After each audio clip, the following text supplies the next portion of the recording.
آج کی ویڈیو میں ہم آپ کو نمرود کے بارے میں بتائیں گے اور یہ بھی بتائیں گے کہ یہ سرکش کس نبی کے دور میں تھا، لہٰذا ویڈیو کو آخر تک لازماً دیکھیے گا۔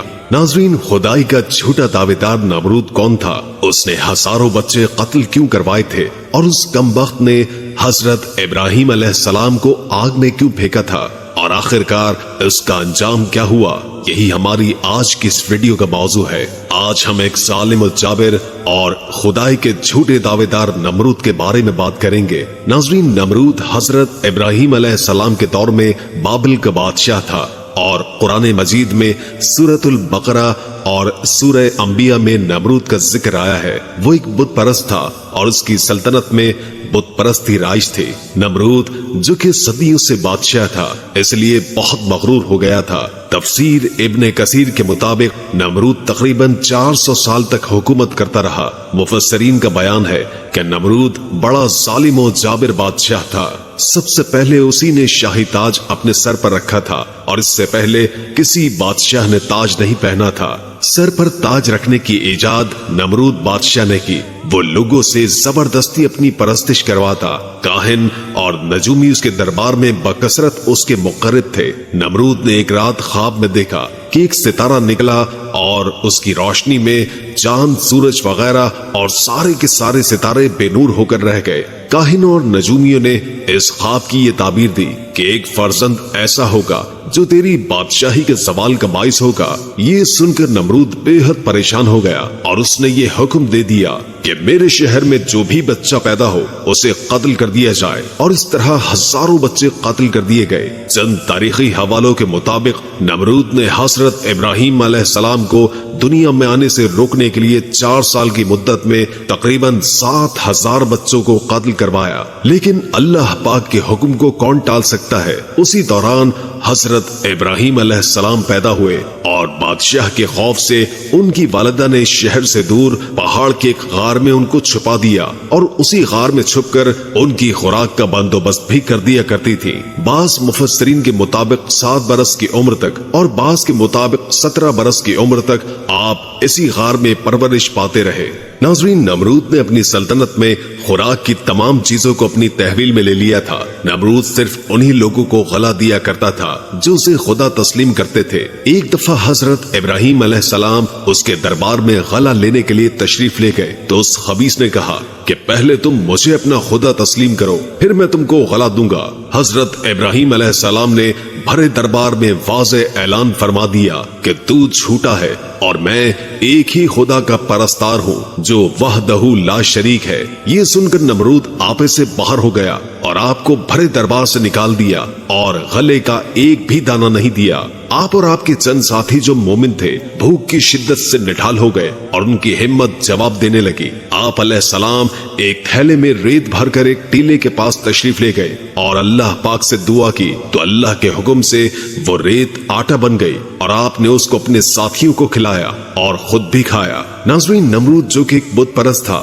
اس نے اپنی سلطنت میں بھی بت پرستی کو رائج کیا ہوا تھا۔ جب حضرت ابراہیم علیہ السلام نے توحید کی دعوت دینا شروع کی تو اس نے حضرت ابراہیم علیہ السلام کی مخالفت کی۔ نمرود کا محل مختلف قیمتی پتھروں سے بنایا گیا تھا اور یہ مختلف قیمتی بتوں سے بھرا ہوا تھا۔ نمرود بتوں کی پوجا کرنے کے ساتھ ساتھ خود بھی خدائی کا دعویٰ کرتا تھا، اور حضرت ابراہیم علیہ السلام مختلف طریقے سے لوگوں کو توحید اور یکتا پرستی کی طرف دعوت دیتے رہے۔ ناظرین، جب حضرت ابراہیم علیہ السلام نے خفیہ طور پر بتوں کو توڑ دیا تو آپ کو نمرود کے سامنے پیش کیا گیا۔ اس موقع پر آپ نے نمرود کے رب ہونے کے دعوے کو رد کیا اور اللہ پاک کی وحدانیت کو ثابت کرنے کے ارادے سے نمرود سے ایک مناظرہ کیا۔ قرآن مجید کی سورہ بقرہ کی آیت نمبر 258 میں نمرود اور حضرت ابراہیم علیہ السلام کے مکالمے کا مفہوم کچھ یوں بیان کیا گیا ہے کہ اس مناظرے میں حضرت ابراہیم علیہ السلام نے فرمایا،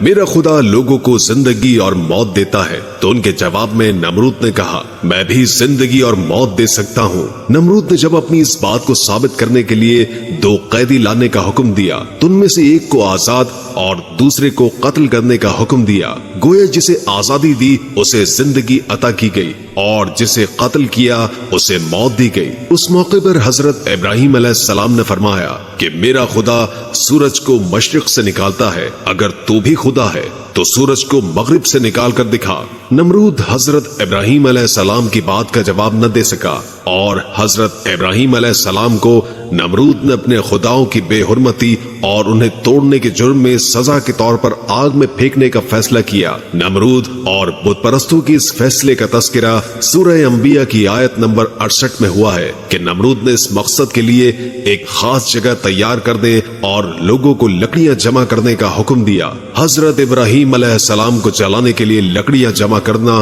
لوگوں کے لیے اتنا مقدس اور اہمیت کا حامل قرار دے دیا گیا کہ لوگ اپنی حاجات پورا ہونے اور اپنی بیماریوں کی شفا یابی کے لیے بطور نذرانہ لکڑیاں جمع کرنے لگے۔ ناظرین، تاریخی مصادر کے مطابق بابل کے مکینوں نے حضرت ابراہیم علیہ السلام کو جلانے کے لیے کثیر تعداد میں لکڑیاں جمع کی تھی۔ جب لکڑیوں کو آگ لگا دی گئی تو اس کی حرارت اتنی زیادہ تھی کہ کوئی بھی اس کے قریب نہیں جا سکتا تھا۔ اسی بنا پر اللہ کے پیارے پیغمبر حضرت ابراہیم علیہ السلام کو اس آگ میں پھینکنے کے لیے منجنیق کا استعمال کرنا پڑا۔ قرآن مجید کے مطابق جب حضرت ابراہیم علیہ السلام کو آگ میں پھینکا گیا تو خدا کی طرف سے آگ کو ٹھنڈا ہونے اور حضرت ابراہیم علیہ السلام کو نہ جلانے کا حکم ملا۔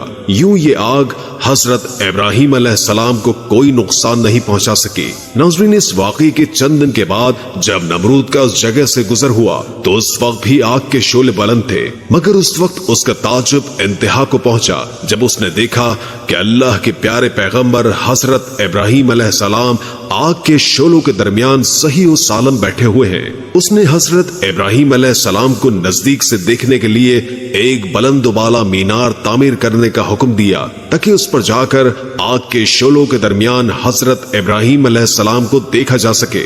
نمرود کو جب یقین ہوا کہ آگ نے حضرت ابراہیم علیہ السلام کو کوئی نقصان نہیں پہنچایا تو اس وقت اس نے حضرت ابراہیم علیہ السلام کو کہا کہ یقیناً تمہارا خدا بہت بڑا ہے جس نے تمہیں آگ کے شعلوں سے محفوظ رکھا ہوا ہے۔ اب کیا تم آگ کے شعلوں سے باہر آ سکتے ہو؟ تو حضرت ابراہیم علیہ السلام نے فرمایا، کیوں نہیں، میں باہر بھی آ سکتا ہوں۔ نمرود نے دوبارہ کہا کہ اگر آپ آگ کے اندر بیٹھے رہو تو کیا آپ کو کوئی نقصان نہیں پہنچے گا؟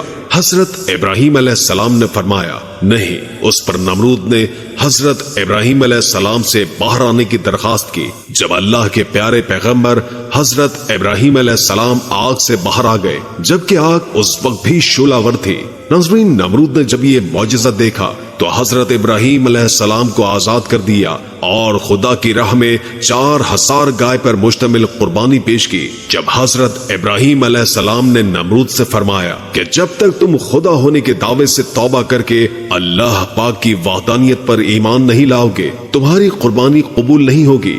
نمرود نے خدا کی تلاش اور ان سے لڑنے کے لیے اپنے پالتو عقابوں کے ذریعے آسمان کی طرف پرواز کی۔